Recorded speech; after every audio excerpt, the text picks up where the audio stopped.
ये भारतवासियों का सौभाग्य है कि देश के प्रधानमंत्री नरेंद्र मोदी ने अयोध्या में 500 वर्षों के लंबे इंतजार के बाद रामलला की प्राण प्रतिष्ठा कर 140 करोड़ भारतवासियों की उम्मीदों को पूरा करके पुनीत काम किया है।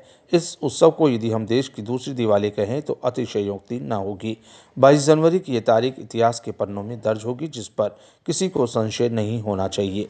ये कहना है रेवाड़ी के एक निजी स्कूल संस्थान के प्रधान रत्नेश बंसल का, जिनकी अध्यक्षता में स्कूल प्रांगण में अयोध्या से प्राण प्रतिष्ठा कार्यक्रम का सीधा प्रसारण उपस्थित टीचर्स व अन्य लोगों को दिखाया गया।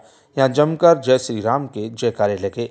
रेवाड़ी में दिवाली जैसा उत्सव मनाकर जगह जगह भंडारे लगाकर लोगों ने अपनी भागीदारी निभाई, तो वहीं दूसरी ओर स्कूल की एक अध्यापिका ने कहा कि जिन लोगों ने राम मंदिर के लिए संघर्ष कर अपने प्राणों की आहुति दी है, वह आज हमारे बीच नहीं है, लेकिन ये उन्हीं की शहादत और देश के प्रधानमंत्री के प्रयासों का नतीजा है कि आज रामलला अपने घर में विराजमान हुए हैं।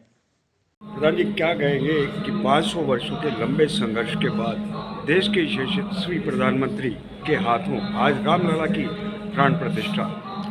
ये हमारे भारत देश का एक सौभाग्य है, एक शुभ घड़ी आई है। जो 500 साल का जो कलंक है उसको आज धोया जा रहा है। और राष्ट्र जो है, यानी सबसे बड़ी बात क्या है कि आज पूरा विश्व, भारत ही नहीं पूरे विश्व के अंदर रामलला की जो है स्तुति हो रही है। और उनके जो आज जो मूर्ति अनावरण का जो कार्यक्रम है, जो प्राण प्रतिष्ठा का जो कार्यक्रम है, मैं समझता हूं कि आज पूरे देश के अंदर एक इस प्रकार की पुनः एक दिवाली का स्वरूप जो बना है वो देखने के काबिल है। और बहुत लोगों को ये लगने लगा है कि प्रधानमंत्री नरेंद्र मोदी जी के रूप में हमको फिर से एक राम राज्य की स्थापना होने जा रही है। इस प्रकार की लोगों को एक विश्वास जगने की बात हुई।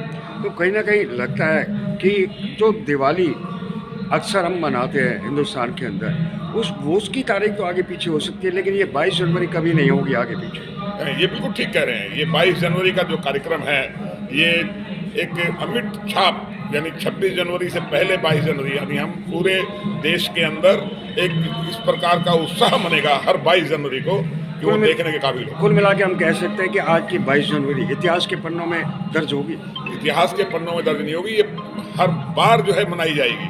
और मुझे सौभाग्य है मिला है कि इस राम जन्मभूमि आंदोलन के अंदर मैं इसमें जुड़ा रहा, और एक सप्ताह जेल भी हम लोग काट करके आए वहाँ पर। और जहाँ जिस प्रांगण में हम इस उत्सव को मना रहे हैं, आज महाराजा अग्रसेन पब्लिक स्कूल के इस प्रांगण में जो हम इस उत्सव को मना रहे हैं, महाराजा अग्रसेन जी भी इस राम जी के वंशज रहे हैं। ये एक बहुत बड़ी बात है।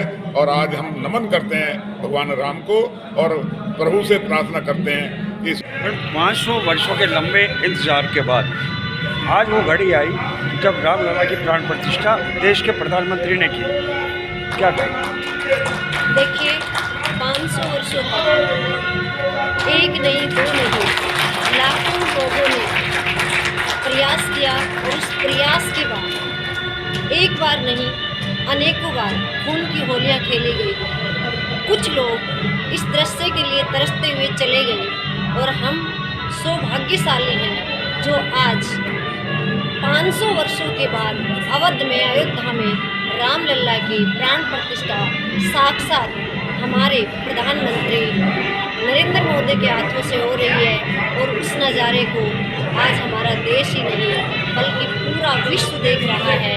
और इस भव्य मंदिर का जो निर्माण है वो भी उन्हीं के राजनीतिक काल में हुआ है। हम इतने सौभाग्यशाली हैं कि हम उस भारत भूमि के वासी हैं जहाँ पर देवभूमि कहा जाता है, और देवताओं का हमेशा से ही अवतार होता रहा है। और इस अवतरण की इस कड़ी में ही जो आज हम देख रहे हैं,